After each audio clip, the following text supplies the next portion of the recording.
अस्सलामुअलैकुम नाजरीन, इमरान याकूब खान साहब के साथ व्यू पॉइंट से मैं हूं ज़ैनब जतोई। नाजरीन, प्रोग्राम के आगाज़ में बात करेंगे बानी की रिहाई के लिए पाकिस्तान तहरीक-ए-इंसाफ एक्टिव दिखाई दे रही है, लेकिन इस बार साबिक क़यादत जो है बानी की रिहाई के लिए एक मैकेनिज़्म तश्कील दे रही है। कहा यह जा रहा है कि एक तहरीक चलाई जाएगी। किस हद तक पाकिस्तान तहरीक-ए-इंसाफ कामयाब होती है ये देखना होगा। प्रोग्राम में दूसरे हिस्से में बात करेंगे भारतीय खुफिया एजेंसीज की जानिब से एजाज मलाह को मखसूस टास्क देकर पाकिस्तान भेजा गया, जिसे पाकिस्तानी एजेंसीज की जानिब से गिरफ्तार कर लिया गया है। भारत अपने ओछे हथकंडों से बाज नहीं आ रहा। भारत की जानिब से मुख्तलिफ किस्म की हिकमत अमली जो है वो पाकिस्तान के अगेंस्ट चलाने की मुहिम जो है वो जारी है। प्रोग्राम के तीसरे हिस्से में बात करेंगे 20 साल बाद समंदर में तेल और गैस की दरियाफ्त के लिए कामयाब बोलियां मौसूल हुई हैं। पाकिस्तान मुआशी लिहाज से किस तरह से मुस्तहकम होगा ये देखना होगा, और पाकिस्तान में जो मुख्तलिफ बैरून मुल्क से आई कंपनीज हैं वो किस तरह से एक्सप्लोर करेंगी पाकिस्तान में पेट्रोलियम ज़खायर को, और पाकिस्तान को किस तरह से फ़ायदा होगा, इस पर प्रोग्राम में बात करेंगे। नाज़रीन, सबसे पहले बात करेंगे बानी पीटीआई की रिहाई के लिए इस वक्त पार्टी की साबिका क़यादत जो है वो काफ़ी ज़्यादा मुतहरिक दिखाई दे रही है, और उनकी जानिब से कहा जा रहा है कि तहरीक चलाई जाएगी। ऐसे में मुलाकातें भी की जा रही हैं, और ये भी कहा जा रहा है कि जो मौजूदा क़यादत है वो शायद उस तरह से अहल नहीं है कि बानी को रिहा करवाया जा सके। इस पर बात करने के लिए हमारे साथ मौजूद हैं सेनेटर डॉक्टर हुमायूं महमद, जो कि रहनुमा पीटीआई भी हैं। डॉक्टर साहब, सबसे पहले शुक्रिया आपके वक्त का। अब पीटीआई की साबिका क़यादत के कुछ अरकान ने गुज़िश्ता रोज़ शाह महमूद कुरैशी से मुलाकात भी की है। अब बानी की रिहाई के लिए एक कैंपेन भी चलाई जाएगी। किस तरह से देख रहे हैं, अचानक साबिक क़यादत को कैसे ख्याल आ गया बानी की रिहाई का? बिस्मिल्लाहिर्रहमानिर्रहीम, यका नाबुदु व यका नस्तईन। देखिए, ख्याल तो हर एक को है, पूरे पाकिस्तान को, पूरी दुनिया को ख्याल है, हर वक्त है इमरान खान की रिहाई का। सब ये जानते हैं कि ये एक पॉलिटिकल केसेस है उनके ऊपर, और उनको बस सिर्फ उनके खौफ या डर की वजह से ही किया है। लेकिन मुझे नहीं पता कि उनको अचानक कैसे वो आ गया। मेरे ख्याल में सब जो मुझे ऐसा लगता है कि बाज दफा आप लोग किसी न किसी तरीके से ये देखना चाहते हो कि how can you know may be एक मिसअंडरस्टैंडिंग क्रिएट कर लो या सार कर लो। लेकिन हमने ये जो अभी रिसेंटली केपी के इलेक्शन में ये देखा है कि पाकिस्तान तहरीक इंसाफ की जो प्रेजेंट क़यादत है, जितनी भी है जो इस वक्त है, उसमें कहीं मतलब अपनी डिसएग्रीमेंट जरूर हो सकते हैं, but they are all united when it comes to standing beside and with Imran Khan. एक चीज है। अब इमरान खान की रिहाई की जब बात करते हैं तो मुझे दो चीजें हैं। देखें, एक है जो जिस तरीके से ये केसेस बनाए हैं और उनको थ्रू अदालत चला रहे, तो उनको अदालत ही बरी कर सकती है। That is one way of doing it. लेकिन जितनी तादाद है 300 केसेस है, और अगर उस लिहाज से करें तो ये एक नए के बाद दूसरे के बाद तीसरे, और गवाह तो मतलब अगर एक गवाह आके ये कहना शुरू कर दे कि मैं टेबल के नीचे छुपा हुआ था वो, तो फिर तो आप तो कोई गवाह ला सकते ना। तो इसका जो तरीका यही है कि जब तक जुडिशरी ना चाहे उस, या जुडिशरी के पीछे जो सारे मुहरकात है वो ना खत्म हो, तो इमरान खान साहब का बाहर आना मुश्किल है। दूसरा तरीका है कि इमरान खान कहे कि हाँ जी मैं डील करने के लिए तैयार हूं, जैसे मियां नवाज शरीफ ने कहा था या बाकी लोगों ने कहा था और मुल्क से बाहर भाग गए थे या चले गए थे, तो वो चीज हो सकती है। तीसरा एक तरीका है कि एक मिडिल वे है कि जिसमें इमरान खान के मुतालबात हैं। उनके क्या मुतालबात है? एक रिवर्सल ऑफ, या जो एक ऐसा एहतसाब हो कि जो 2024 के इलेक्शन का हो, और उसको पता चले कि इसमें ये फॉर्म 47 फॉर्म 45 के दरमियान का फर्क या सारी चीजें वो कर ले। अच्छा, इसके मुख्तलिफ तरीके भी हो सकते हैं। और चौथी चीज ये कि हम कहते हैं चलो जो हुआ है अभी तक, आज तक हो गया है, आज के बाद हम ये करते हैं कि आप अपने स्टांस से जरा हल्के हो। हम next election timeline let's say 6 months का हम वो करते हैं। 6 महीनों में हम रिफॉर्म्स लेकर आते हैं, इलेक्शन कमीशन के अंदर हम रिफॉर्म्स लेकर आते हैं इन सारी चीजों के ऊपर, और then we go about it. So ये हम कर सकते हैं। तो इसको लेकर अगर हम चले तो फिर वो चीज हो सकती है। डॉक्टर साहब, गुजारिश ये है कि वजीर आजम शहबाज शरीफ साहब ने तो कल कहा है कि आए मिलके काम करें, हम मिलके चलते हैं, काम करते हैं। तो उस जब हुकूमत आपको दावत देती है तो उस वक्त आप मानते नहीं, और जब आप टीवी प्रोग्राम्स में बैठते हैं उस वक्त आप कहते हैं कि मिलके बैठना चाहिए। मुझे एक बात बताएं सर, मैं आपसे आपकी बात से इख्तिलाफ करते हुए ये पूछूंगा कि जब प्राइम मिनिस्टर साहब ये कहते हैं कि आओ मिलके चलते हैं, तो फिर सबसे पहले तो उनको मुझे ये बात बताएं कि उनके बाद एक उनका डिफेंस मिनिस्टर जिस किस्म की गुफ्तगू करता है, क्या वो जायज बनती है? क्या इस किस्म के लोगों के ऊपर आप ट्रस्ट कर सकते हैं? अच्छा, नंबर 2 उसको भी कर ले। मैं फर्ज करें मैं अगर प्राइम मिनिस्टर होता और मैं जेन्युइनली ये चाहता हूं कि हम लोग मिलके कोई रास्ता निकालें, तो उसका बेहतरीन तरीका ये होता कि मैं अपने जो जिस यंगस्टर ने चीफ मिनिस्टर जो मैरिट पे आया हुआ है, उसने मुझे कहा है कि जी प्राइम मिनिस्टर साहब मैं इमरान खान से मिलना चाहता हूं और मैं चीफ एग्जीक्यूटिव हूं इस मुल्क का, मैं कह देता बिल्कुल बेटा आप जाओ, आप कल सुबह जाके मुलाकात कर लो। इससे बहुत बड़ी चीज सिस्टम में जो हो जाती है, थोड़ी सी वो जो जो जो गर्मी है वो सेटल डाउन हो सकती है, चीजें बेहतर हो सकती हैं। आप सीबीएम्स कर नहीं रहे हो, आप हर चीज में गलत कर रहे हो। आप लोगों ने इस चीफ मिनिस्टर की इलेक्शन से पहले क्या कुछ नहीं किया? क्या फेडरल मिनिस्टर्स ने आके कितना कितना क्या क्या नहीं कहा? देखिए ये चीजें जब आप करते हो तो फिर उससे एक जनरल परसेप्शन ये होता है कि गवर्नमेंट तो हमेशा तनकीद करती है ऑपोजिशन पे, इसमें तो कोई वो दौड़ दोराहे वाली बात नहीं है। हमने देखा कि पाकिस्तान तहरीक इंसाफ की जो मौजूदा क़यादत है उसमें इतना डिवाइड है कि अगर एक रहनुमा कुछ कहते हैं दूसरा कुछ कहता है। पिछले साल भी हमने देखा कि मुज़ाकरात की टेबल पर गए आप गवर्नमेंट के साथ, लेकिन कुछ सेटलमेंट नहीं हो सकी। उसकी वजह तो बेसिकली आपकी मौजूदा क़यादत है, जिस वजह से अब आपकी ये साबिक़ क़यादत भी एक्टिव हुई है। नहीं, उसका मैं ये कह सकता हूँ कि उसकी वजह जो है ना गवर्नमेंट की क्या कह सकते हैं नॉन विलिंगनेस है, और वो तो सिर्फ दिखावे के लिए सारा काम कर रहे थे। जो उनको पता चला। डॉक्टर साहब ये आपकी बातें सारी दुरुस्त तस्लीम कर लेते हैं, क्योंकि बतौर स्टूडेंट ऑफ पॉलिटिक्स या फॉलोअर ऑफ पॉलिटिक्स में ये समझता हूँ कि हुकूमत पे जिम्मेदारी ज़्यादा आयद होती है। कोई भी हुकूमत हो उसका काम होता है कि अपोजिशन को भी साथ लेके चलें। इस पे तो आपकी बात मान ली, लेकिन क्या आप अपने दिल पे हाथ रख के ये कह सकते हैं कि वाकई ही पीटीआई की जो मौजूदा क़यादत है उसको सारे इकदाम उस तरह से करने चाहिए थे जिस तरह से उन्होंने किए हैं? नंबर 1। नंबर 2, अब आपने वज़ीर आला साहब का जिक्र किया, सुहेल अफरीदी साहब की कामयाबी के लिए तो हम सब भी दुआगो हैं, यंग आदमी हैं, अल्लाह उनको कामयाब करे। लेकिन जो काबीना के वाले सब बातें आ रही हैं कि खान साहब ने जो नाम दिए थे उनमें से कुछ नाम ड्रॉप कर दिए गए, या जो आपके ताकतवर लोग थे वो सद कैसर साहब हों, शहराम तरकई हों या दूसरे, उनके लोगों को फिर शामिल कर लिया गया, कारकुन उस तरह से नहीं। तो ये सारी चीज़ें भी तो आपके सामने है ना सारी, इसको आप किस तरह से जुटलाएंगे सर? सबसे पहले जी मैं अपने दिल पे हाथ रख के कहता हूं कि जिस तरीके से प्रेजेंट क़यादत ने बहुत सारी चीजें की, उनमें कुछ चीजें ऐसी थी जो अगर वैसे ना होती तो बेहतर होता। जैसे थैंक यू वेरी मच। देखिए ये जो देखिए मैं आपस के जो इख्तिलाफात है उनको सरफेस में कभी नहीं आना चाहिए। बिल्कुल ठीक, वो चीजें बिल्कुल नहीं आनी चाहिए। ये मेरे लिहाज से देखिए मैं जिस शख्स की वजह से हूं और जिस शख्स के लिए खड़ा हूं वो मुझे कह रहा है भाई आपस में तुमने डिवाइड नहीं होना, आपस के इख्तिलाफात को सामने नहीं लाना। अगर मैं उसके बावजूद लेकर आता हूं, am I sincere to that person? क्या मैं उसके कॉज के लिए सिंसियर हूं? मैं अगर सिंसियर हूं भी तो मैं सही तरीके से नहीं कर पा रहा, मैं उसको एक्चुअली नुकसान पहुंचा रहा हूं फायदे की वजह से। तो मैं बिल्कुल ये समझता हूं कि बहुत सारे काम हमारी प्रेजेंट क़यादत और पहले भी हम लोगों ने बहुत सारी ऐसी चीजें जो अगर ना करते तो बेहतर था। एक चीज। अब आ जाते दूसरी बात। जी जी जी जी। दूसरी बात देखिए इस तरह होता है कि जो मुझे इल्म है इमरान खान ने उनको किसी के नाम नहीं दिए।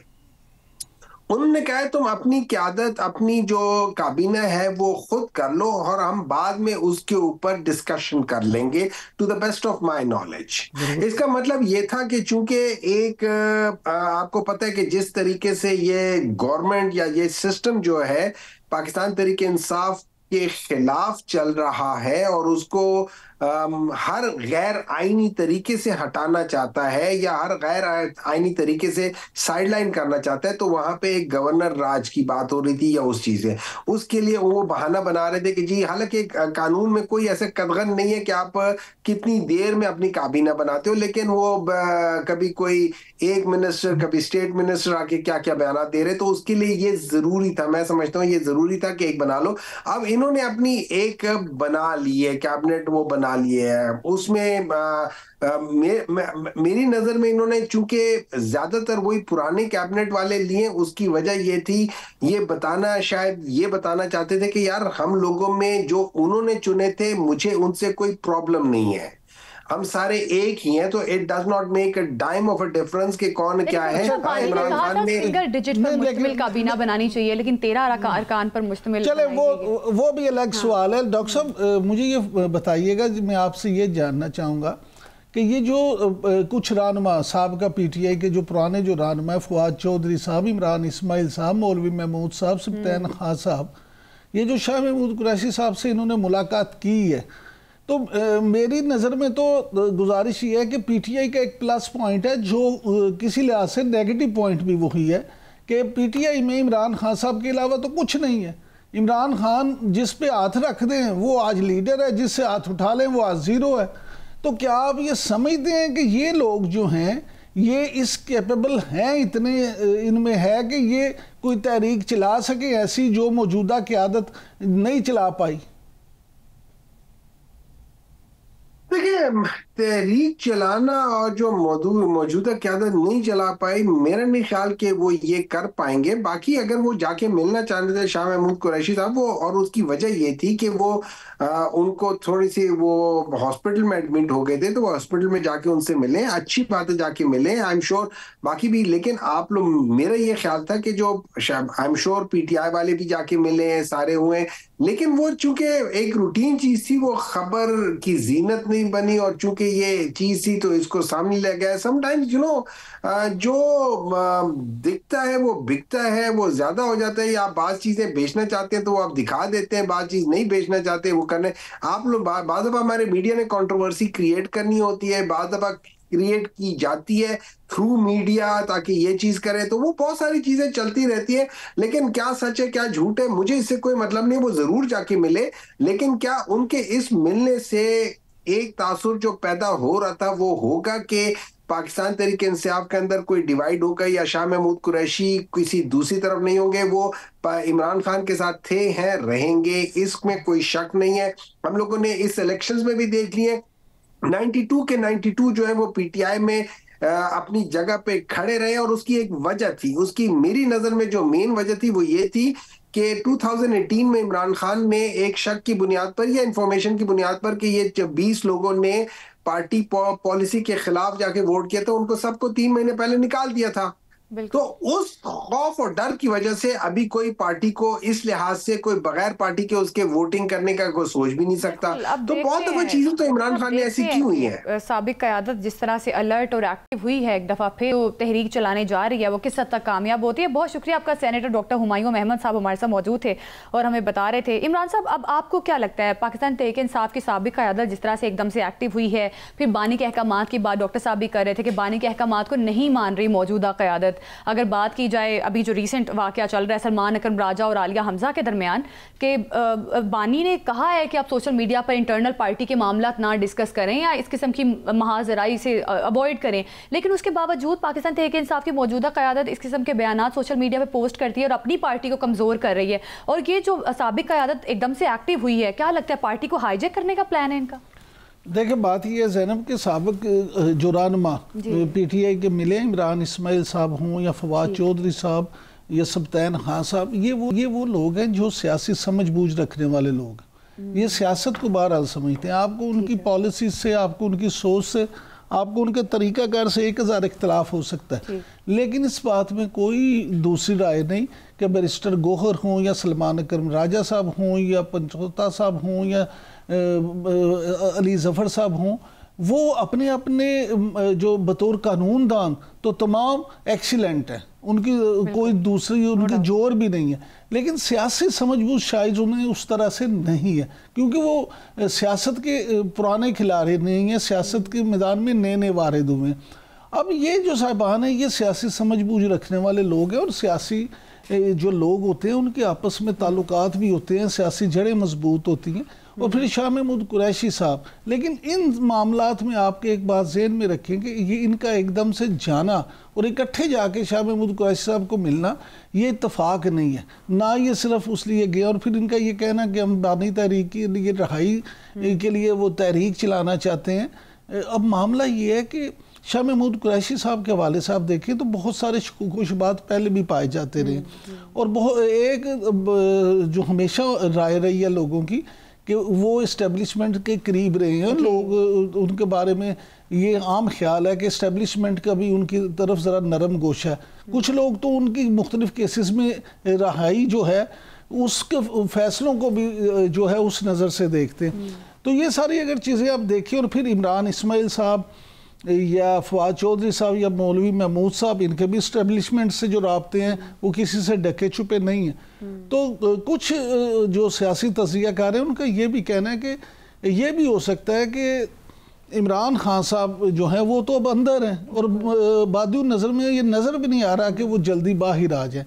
तो फिर एक ऐसी क़यादत PTI के सामने लाई जाए कि जो इस्टेब्लिशमेंट के साथ या जो ताकतवर हलकों के साथ इस तरह से जो है ना महाजराई ना चाहे, उस तरह से तसादुम ना करे, बल्कि उनके साथ मिल बैठ के चीज़ें जो है उनको देखते हैं कि मिल बैठकर पाकिस्तान तहरीक इंसाफ अपने लिए कुछ पैदा करती है। और जिस तरह से इमरान इस्माइल साहब ने भी कहा है कि PTI की असीर क़यादत इस्टेब्लिशमेंट के साथ दर्जा हरारत को नीचे लेकर आएगी। अब इस्टेब्लिशमेंट के साथ मामलात किस हद तक बेहतर हो सकते हैं, पाकिस्तान तहरीक इंसाफ बानी PTI की लिए अब किस तरह से स्पेस बनाती है। नाजरीन, अभी वक्त हुआ एक शॉर्ट ब्रेक का। ब्रेक के बाद बात करेंगे क्या भारतीय एजेंसीज एजाज मलाह के जरिए पाकिस्तानी सामान फॉल्स फ्लैग ऑपरेशन के लिए मंगवा रही थी। इस पर बात होगी, हमारे साथ ही रहिए।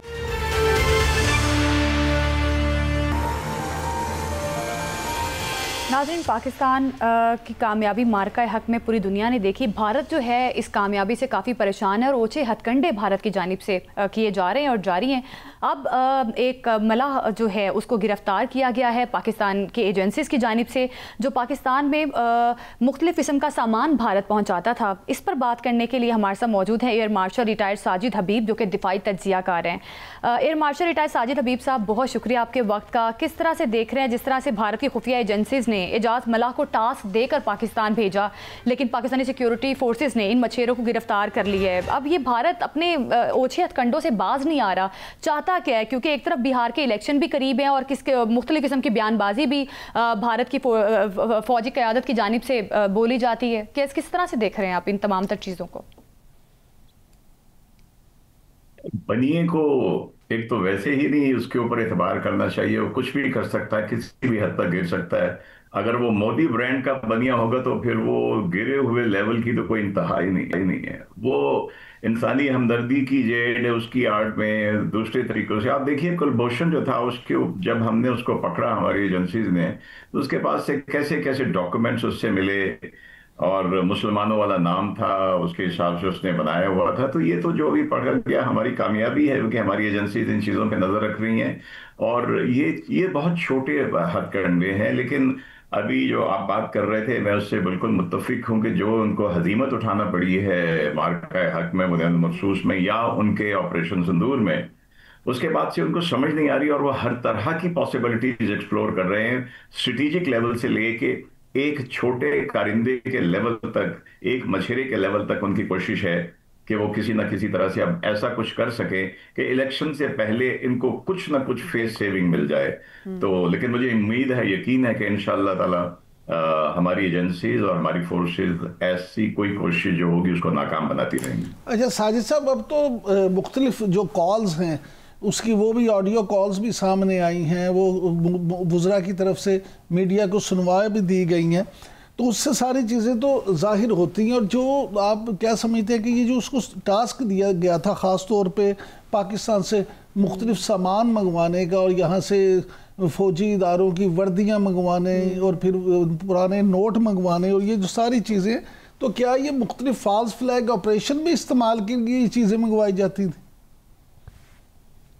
जी बिल्कुल, बिल्कुल ये फॉल्स फ्लैग ऑपरेशन के लिए, ताकि कल को वो मीडिया को दिखा दें कि ये देखिए ये शख्स है, पकड़ा है, ये वर्दी है इसकी, ये इसके पास से पाकिस्तानी करेंसी बरामद हुई है। ये तो बहुत पुराने तरीके हैं। ये मकबूज अपने जो मकबूजा कश्मीर है, जो इंडियन ऑक्युपाइड कश्मीर है, उसमें इस तरह की हरकतें पहले भी करते रहे।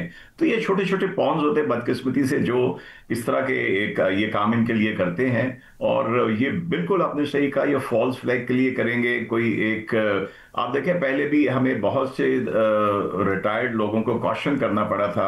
आपको याद होगा, एक इदारे के रिटायर्ड ऑफिसर थे, उनको जॉब के बहाने यहाँ से नेपाल बुलवाया गया और नेपाल से उनको उठा के वो रॉ के कनेक्शंस मिले हमें उनके साथ। तो ये बिल्कुल ऐसी हरकतें हैं कि कल को एक तो ये बार्गेनिंग कर सकें। वो केस था जहां पे वो कलभूषण के लिए बार्गेनिंग करना चाहते थे। और ये जो चीजें हैं, इसमें सिर्फ ये कि एक ड्रामा जो है उसके लिए, जैसे ड्रामे से पहले नहीं तैयारी करते, पूरी किट मंगवाई जाती है, चीजें मंगवाई जाती हैं, ड्रेसेस मंगवाई जाती हैं, विगे मंगवाई जाती हैं।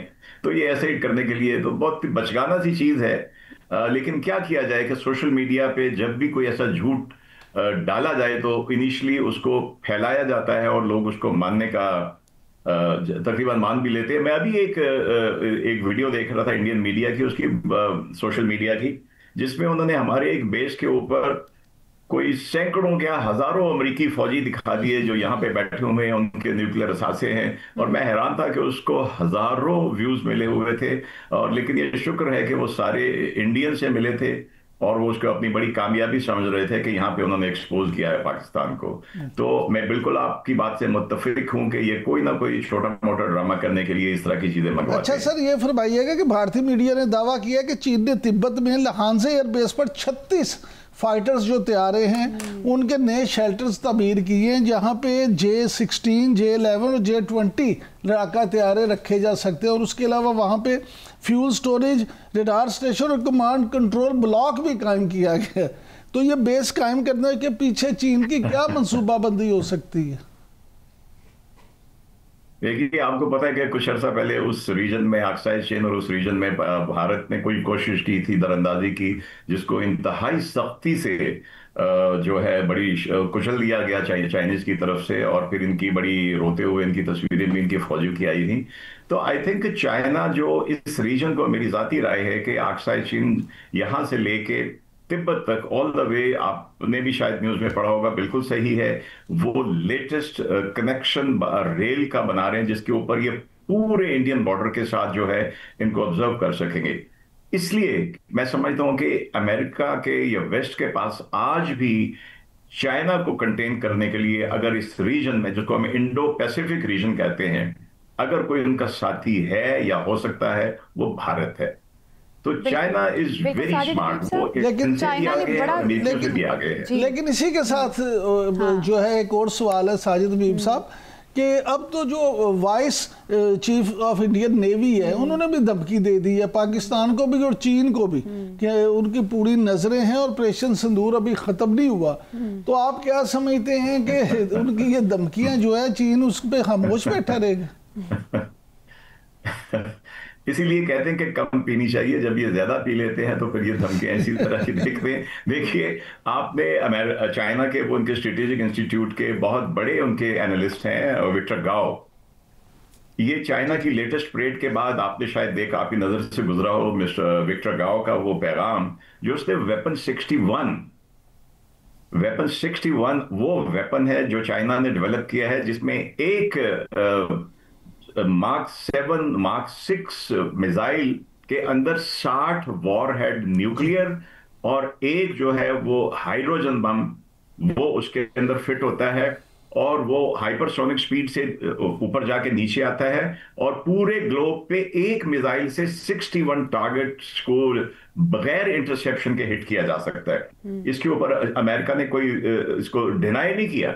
विक्टर गाओ इनका ऑफिशियल आदमी है जी, ऐसे। तो भाई ये मैं तो कहूंगा चाइना के मुकाबले में क्या पिद्दी का शोरबा, चाइना के जो कैरियर किलर मिसाइल हैं। अभी मेरा ख्याल है इनकी एक रिसेंट एक डील हुई है इजराइल के साथ, जिसमें इनकी नेवी के लिए कुछ बराक 8 मिसाइल्स हैं, उनके पहले से 4 शिप्स के ऊपर लगे हुए हैं, और बाकियों के लिए अब इनको पैसे मिले हैं, तो उसने कहा चलो लगे हाथ, इस तरह की एक धमकी दे दी जाए। सर ये 3.6 बिलियन डॉलर की डील हुई है इंडिया और इसराइल की मिसाइल की, आप उसकी बात कर रहे हैं? जी जी, ये ओवरऑल पैकेज है, उसमें से तकरीबन ये जो है ये कोई 908 मिलियन की इनकी एयरफोर्स की डील हुई है इजराइल के साथ। जो अमेरिका के साथ वो अलग है, जो ऑलरेडी इनकी जो चल रही है इनके साथ इजराइल के साथ, मैं उसकी बात कर रहा हूँ। जी सर। वो ओवरऑल पैकेज है जिसमें नेवी के लिए बराक 8 मिसाइल है, ये इनको आप कह सकते हैं कि एयर डिफेंस सिस्टम है, और ये long range surface to air missile है, इनकी बड़ी अच्छी रेंज है, ये 500 मीटर पे भी टारगेट को एंगेज कर सकते हैं। लेकिन चाइना के पास जो देखे ना, मैं आपको सिंपल बता दूं, चाइना का मुकाबला अमेरिका से है, किसी और से नहीं है। बिल्कुल। अमेरिका के पास 11 से 12 एयरक्राफ्ट कैरियर है, तो चाइना ने क्या किया है, वेरी स्मार्टली उन्होंने 1 या 2 कैरियर बनाए जो अपने वो इर्द गिर्द के जो सी को देखने के लिए, ताइवान स्ट्रेट को देखने के लिए रखे हुए हैं। उनका कैरियर कभी भी इंडिया में हमारी साइड पे या पैसिफिक में नहीं जाएगा, उनकी वो है ही नहीं। उन्होंने उसकी बजाय कैरियर किलर मिसाइल बनाया है, which is a very serious threat to any carrier of the American Navy. तो ये भारत की ये जो गीदड़ भक्की है, आई थिंक भारत को इतनी मार जो मार का हक में पाकिस्तान से पड़ी है, अब पाकिस्तान को तो फर्क नहीं पड़ता, पाकिस्तान की तैयारी भी मुकम्मल है। और सर अब भारत की जानिब से धमकियां तो दी जाती हैं। अब पाकिस्तान के जो मामला अफगानिस्तान के साथ आपने पिछले दिनों देखे, मुज़ाकरात चल रहे थे और अफगानिस्तान को इस्तेमाल करता रहा है भारत दहशतगर्दी के लिए, पाकिस्तान में दहशतगर्दी फैलाने के लिए, ये भी पूरी दुनिया ने देखा है। अब भारत ने तालिबान को चित्राल से निकलने वाले दरिया पर डैम बनाने के हवाले से कहा है कि हम मदद करेंगे, तो इसको किस तरह से देख रहे हैं? क्या, क्योंकि कुछ रोज पहले अफगानिस्तान ने ऐलान भी किया था कि हम इस पर डैम बनाएंगे, तो क्या अफगानिस्तान भी भारत की हिमा पर यह ऐलान कर रहा था और अब वहां से मदद भी लेने की तैयारी शुरू हो गई? मैं समझता हूं कि जब से मुल्ला मुत्तकी वहां पे इंडिया गया, उसके बाद से ये सारे बयान इनके आने शुरू हुए हैं। और अभी जो बीच में इन्होंने पॉज लिया है जंगबंदी का यहाँ पे, इसमें भी इनके कांटेक्ट उनके साथ रहे हैं। और ये बिल्कुल, मैं तो एक बड़ा इंडिया टुडे का देख रहा था कि पाकिस्तान की जो है वो टैप इंडिया के बाद जो है वो अफगानिस्तान भी बंद करने लगा है। देखिए, अपने एरिया में उनका डैम बनाना उनका हक है, और ये इंडिया ने भी देख लिया कि पानी जब आता है, सरप्लस आता है, फ्लडिंग होती है, क्लाउड बस्ट होते हैं, ना वो रोक सकते हैं ना अफगानी रोक सकेंगे। तो उनके पास, अगर आपको याद हो कि 2016 में हेरात में ऑलरेडी इंडिया ने उनके एक फ्रेंडशिप डैम बनाया है, गालिबान सालमा उसका नाम है, 2016 में कंप्लीट हुआ। उनका हक है, लेकिन आई थिंक अफगानियों को समझ जाना चाहिए कि हमारे साथ बनाए बगैर वो पानी कितना रोकेंगे, हम इनकी ट्रेड रोक देंगे तो क्या कर लेंगे ये लोग। तो आप बिल्कुल सही कह रही हैं कि इनको इंडिया के बेहेस्ट के ऊपर इंडिया वाले इनको भड़का रहे हैं ताकि हमें दोनों तरफ से स्क्वीज किया जा सके। लेकिन मेरे ख्याल में कि इसमें सेंस प्रिवेल करेगी। वो जिस डैम की आप बात कर रही हैं उसमें चाइना ने भी इंटरेस्ट शो किया है, और चाइना इसलिए इंटरेस्ट शो कर रहा है मेरे नजदीक कि चाइना यहाँ पे इंडिया के थ्रू अमेरिकन इन्फ्लुएंस को नहीं एंटर होने देना चाहता। चाइना ने उसको BRI में भी शामिल करने की, CPEC पे शामिल करने की ऑफर की है, और होपफुली मेरे नजदीक कहीं ना कहीं सेंस प्रिवेल करेगी और अफगानियों को समझ आ जानी चाहिए कि ना वो मिलिटरीली लड़ सकते हैं, ना वो ट्रेड वॉर में हमसे लड़ सकते हैं। हम उनसे कुछ नहीं मंगवाते, वो हमसे हमारे जरिए बहुत कुछ मंगवाते हैं। लेकिन ये बिल्कुल सही है आपकी बात कि ये इंडिया के कहने पे हो रहा है। एयर मार्शल रिटायर्ड साजिद हबीब साहब हमारे साथ मौजूद थे और हमें बता रहे थे कि पाकिस्तान की जानिब से क्या हिकमत अमली अपनाई जाएगी, क्योंकि भारत जो है अपने ऊंचे हथकंडों से बाज नहीं आ रहा। अभी वक्त हुआ एक शॉर्ट ब्रेक का, ब्रेक के बाद बात करेंगे कामयाब बोलियां, पाकिस्तान में तेल और गैस के नए ज़खायर दरियाफ्त होने के इम्कानात रोशन है, इस पर बात करेंगे, हमारे साथ ही रहिएगा।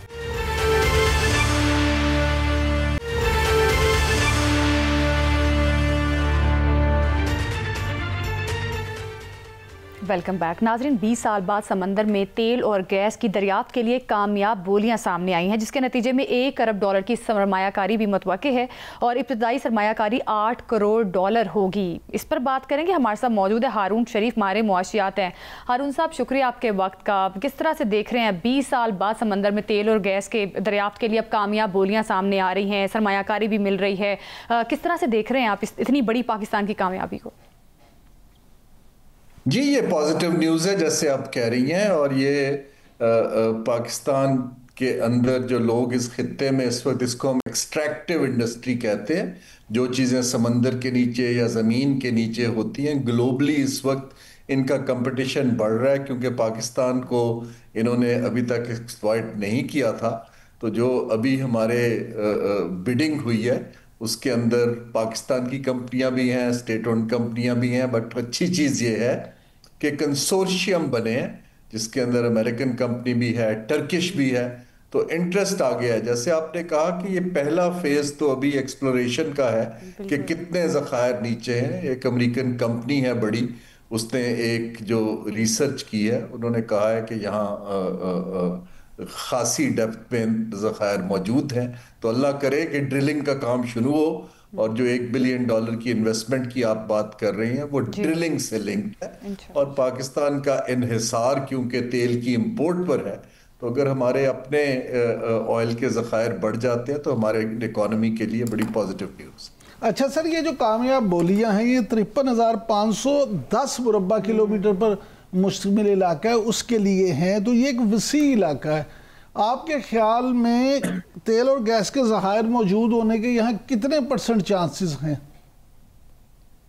जी, इस वक्त मैं तो क्योंकि इस चीज़ का एक्सपर्ट नहीं हूँ, एक अमेरिकन कंपनी है जिसने इसको असेस किया है कि जो हमारी कोस्टल लाइन है मकरान से ऑनवर्ड्स, इसके ऊपर उनका ख्याल है कि बहुत साइजेबल तेल और गैस मौजूद है। इसको हमें थोड़ा सा समझना पड़ेगा क्योंकि ये चीज़ें ज़मीन के नीचे होती हैं, तो जो जियोलॉजिकल सर्वेज होते हैं और जो असेसमेंट्स होती हैं उनकी एक्यूरेसी तब पता चलती है जब हम पहली फेज में, जिसको तकरीबन 2 से 3 साल लगते हैं, एक्चुअल नीचे ड्रिल करके देखते हैं कि कितने ज़खायर हैं, उस वक्त पता चलेगा। लेकिन पाकिस्तान क्योंकि इसी बेल्ट का हिस्सा है जो ऑल द वे ईरान को जाती है, तो इसके अंदर कोई इसमें शक की बात ही नहीं है कि इसके अंदर यकीनन ऑयल एंड गैस के ज़खायर नीचे हमारे ओमान है, राइट साइड पे ईरान है।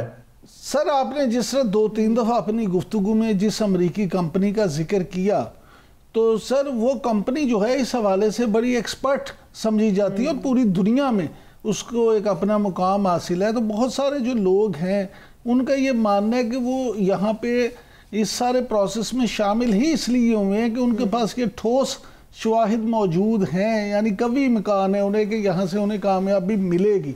तो अगर ये वाकई अल्लाह करे उन्हें कामयाबी मिल जाए, तो फिर आप क्या समझते हैं कि $1 अरब की जो इन्वेस्टमेंट है ये कई $1 अरब में बदल जाएगी? देखिए, ये जो कंपनी है ये तो एक असेसमेंट की कंपनी है, डेगलाइवर एंड मैकनॉस्टन उसको कहते हैं। इन्होंने इसका जो सर्वे किया है उसकी बेस पर ही इंटरेस्ट जनरेट हुआ है। लेकिन अब पहले एक्सपर्ट्स जो हैं वो चेक करते हैं कि जी ये जहां हम जा रहे हैं वहां पर स्कोप क्या है। लेकिन जैसे मैं अर्ज कर रहा हूं कि जियो उसकी स्ट्रेटेजिक लोकेशन ऐसी है कि उसके दाएं बाएं हर तरफ तेल निकल रहा है, तो ये हो नहीं सकता कि उसके नीचे ना सिर्फ ऑयल एंड गैस बल्कि दूसरी मादनियात भी हो सकती हैं। अब ये जो आपकी बात है कि इसमें इन्वेस्टमेंट कैसे बढ़ेगी, इसमें एक तो अच्छी चीज ये है कि ये जॉइंट वेंचर्स हैं, फातिमा ग्रुप भी है, OGDCL भी है, टर्किश कंपनी भी है, ये जो 4 ब्लॉक्स बने। ये जॉइंट वेंचर का फायदा ये होता है कि जो लोकल एक्सपर्टीज है वो इस गेम में आ जाती है, सिर्फ फॉरेनर्स काम नहीं करते। आपको पता है हमारे अभी कुछ सिक्योरिटी के खदशात भी हैं, चीजें हैं, तो ये जॉइंट वेंचर उसको कवर कर लेता है। तो अगर इस पे तेजी से ड्रिलिंग का काम तक हम पहुंच जाते हैं तो इसमें $1 बिलियन तो ऑयल इंडस्ट्री के अंदर एक छोटी रकम है मेरे हिसाब से। और अगर पाकिस्तान की स्टेबिलिटी बेहतर हो जाती है अगले 3 बरस में इंशाल्लाह, तो इसको ये this can open many other door. देखिए जो तेल होता है वो खाली तेल की एक्सप्लोरेशन नहीं होती, उससे फिर पेट्रोकेमिकल इंडस्ट्रीज बनती हैं, उससे लुब्रिकेंट की इंडस्ट्रीज बनती हैं, उसमें खित्ते के लोगों का इंटरेस्ट आ जाता है, आबादियां, रियल एस्टेट बनती है, पूरी एस्टेट्स। ये एक लंबा प्रोसेस है, लेकिन कोर ये है कि आपके ऑयल के ज़खायर दरियाफ्त हों और कंपनियां उसकी ड्रिलिंग शुरू करें। अच्छा सर, आप क्योंकि बोर्ड ऑफ इन्वेस्टमेंट के चेयरमैन भी रहे हैं और आप एक वसी तजर्बा रखते हैं, ये फरमाइएगा कि पाकिस्तान और सऊदीया का जो इक्तसादी फ्रेमवर्क है उस हवाले से आप क्या समझते हैं कि उससे पाकिस्तानी मीशत को क्या फ़ायदा होगा? क्योंकि आम तौर पे ये देखने में आया है कि बातें हो जाती हैं, MOU साइन हो जाती हैं, लेकिन अमलन सरमायाकारी नहीं हो पाती। जी, इसमें मैं बड़ी कैंडिडेट दूंगा। मैं एक्चुअली ये जो उनका फ्यूचर इन्वेस्टमेंट फोरम है उसकी पहली ओपनिंग डिनर पे उन्होंने मुझे बुलाया था और मैं वहां था और मैं परसों ही आया हूं। देखिए, इस वक्त पाकिस्तान के मुतल्लिक सऊदी अरब में पहले भी था, लेकिन अब ज़्यादा पॉजिटिव सेंटिमेंट है, हमारे तल्लुकात डीपन हो रहे हैं और सऊदीज जो हैं इस वक्त बड़ा केयरफुली पाकिस्तान से कह रहे हैं कि जी आप हमें बताइए कि कहाँ इन्वेस्ट किया जा सकता है। यहां तक तो बिल्कुल ठीक है। मेरी इस वक्त जाती राय ये है कि पाकिस्तान की वजीर आजम और उनकी टीम को ज्यादा वक्त सऊदी अरब की बजाय घर पे लगाने की जरूरत है, क्योंकि अब हमने दरवाजा तो खोल दिया है, लेकिन अब जो लोग आएंगे उनको डील्स बना के देना सियासतदानों का या ब्यूरोक्रेट का काम नहीं है। ये मैं फिर से रिपीट कर रहा हूं, ये एक बहुत बड़ी गलती होगी, क्योंकि फिर ये MOUs तक ही बात रह जाएगी। ये काम है प्राइवेट सेक्टर का। अब हमें प्राइवेट सेक्टर के लिए इंसेंटिव और स्पेस और फाइनेंसिंग क्रिएट करनी है कि जी सऊदी अरब आना चाहता है, आप उसके साथ मिलके, सऊदी अरब के कुछ तरजीही सेक्टर्स हैं जिस पे उन्होंने मुझे भी बुलाया था, मैंने उनसे बातचीत की। वो फूड सिक्योरिटी में इन्वेस्टमेंट चाहते हैं, ज़राअत में चाहते हैं, स्पोर्ट्स सेक्टर में चाहते हैं, क्योंकि वहाँ वर्ल्ड कप हो रहा है फुटबॉल का। उसके लिए मैं सियालकोट से एक्चुअली डेलीगेशन लेकर गया था, वो बड़े इंप्रेस हुए हैं। इसी तरह वो चाहते हैं कि टेक्नोलॉजी में हमारे साथ काम करें। तो हमें अब प्राइवेट सेक्टर को आगे करना है। अगर हुकूमत करती रहेगी तो आई एम अफ्रेड ये फिर MOUs सर बिल्कुल। अच्छा, पाकिस्तान मुआशी लिहाज से सर मुस्तहकम हो रहा है अगर देखा जाए। अभी पेट्रोलियम ज़खायर की एक्सप्लोरेशन भी एक बड़ी अचीवमेंट है। फिर दूसरी जानिब सऊदीया के साथ एक नया फ्रेमवर्क शुरू होने जा रहा है। फिर अभी ये भी कहा जा रहा है कि पाकिस्तान और कुवैत के दरमियान महमद डैम मंसूबे के दूसरे कर्ज मुआहदे पर दस्तखत हो रहे हैं। इससे बताइएगा पाकिस्तान किस तरह से फ़ायदा हासिल कर सकेगा, क्योंकि डैम पानी ज़ख़ीरा करने के अलावा 800 मेगावाट बिजली भी पैदा करेगा, तो पाकिस्तान के लिए तो आसानियाँ नज़र आ रही हैं आगे। अच्छा सर, जैनब के इस सवाल के साथ मेरा एक ज़िमनी सवाल भी ले लें, क्योंकि वो पिछले मौजू के साथ है। आपने जो तजवीज़ दी बिल्कुल वो बेहतरीन और प्रोफेशनल तजवीज़ है, लेकिन सर टू माई नॉलेज वज़ीर आज़म मियाँ शहबाज शरीफ साहब जो हैं वो खुद आपकी राय को बड़ी अहमियत देते हैं, आपको दोस्त समझते हैं, तो आप उन्हें क्यों नहीं ये बात समझाते? जी, ये मैंने बात सऊदीज को भी समझाई है, SIFC के साथ बड़ी तवील बात की है और वो इसको अब समझ रहे हैं। लेकिन देखिए, इस वक्त बहुत सालों से पाकिस्तान की ज्यादा चीजें हुकूमत में सेंट्रलाइज्ड हो गई हैं और हम हुकूमत के थ्रू, जिसको हम G2G डील्स कहते हैं, करना चाहते हैं। देखिए, वो इंफ्रास्ट्रक्चर तक तो ठीक है क्योंकि वो पब्लिक इन्वेस्टमेंट का काम है, लेकिन अगर आपने कारोबारी इन्वेस्टमेंट्स करनी है, होटल बनाने हैं, ज़राअत करनी है, IT हाउसेज खोलने हैं, मैन्युफैक्चरिंग में जाना है, सऊदी अरब खुद मैन्युफैक्चरिंग में जाना चाह रहा है, तो ये चीज़ों के लिए जब तक प्राइवेट सेक्टर के लिए एक एनवायरनमेंट जिसको वो हॉस्टाइल समझते हैं उसमें कुछ ड्रास्टिक चेंजेस नहीं की जाएंगी। देखिए, सऊदी अरब और चीन में फ़र्क क्या है? चीन के पास सलाहियत है कि वो अपनी इंडस्ट्री को रीलोकेट कर सकता है, लोग भेज सकता है, काम करता है। सऊदी अरब के पास इस वक्त लिक्विडिटी है, पैसा है, डिवर्सिफाई करना चाहते हैं, एक्सपर्टीज पाकिस्तान के पास है और पाकिस्तान को चाहिए कि सऊदी अरब से जॉइंट वेंचर करके अपनी जो कैपेसिटी है इंडस्ट्री की उसको डबल करने की तरफ काम करे। नए प्रोजेक्ट रिस्की हैं, उनकी तरफ जाना मुनासिब नहीं होगा। दूसरी चीज के खित्ते के ममालिक की जो मोहम्मद डैंड की बात की या दूसरी, देखिए वो तो कुवैत ने कर्ज की बात की है, वो पहले एशियन डेवलपमेंट बैंक देता था या चाइना में CPEC के तहत आता था, तो अच्छा है कि हमारे डिवर्सिफाई हो रही है बास्केट, लेकिन ये एज सच इन्वेस्टमेंट नहीं है। शुक्रिया आपका हारून शरीफ साहब, हमारे साथ मौजूद थे और हमें बता रहे थे कि कमर्शियल सेक्टर में क्या तब्दीलियां लाने की ज़रूरत है, प्राइवेट सेक्टर को किस तरह से बेहतर किया जा सकता है, कौन से ड्रास्टिक चेंज लाकर हम अपनी मईशत को बाकी आगे जाके मुस्तहकम कर सकते हैं। नाज़रीन, इसी के साथ प्रोग्राम से हमें दीजिए इजाज़त, कल फिर मुलाकात होगी। अल्लाह हाफ़िज़।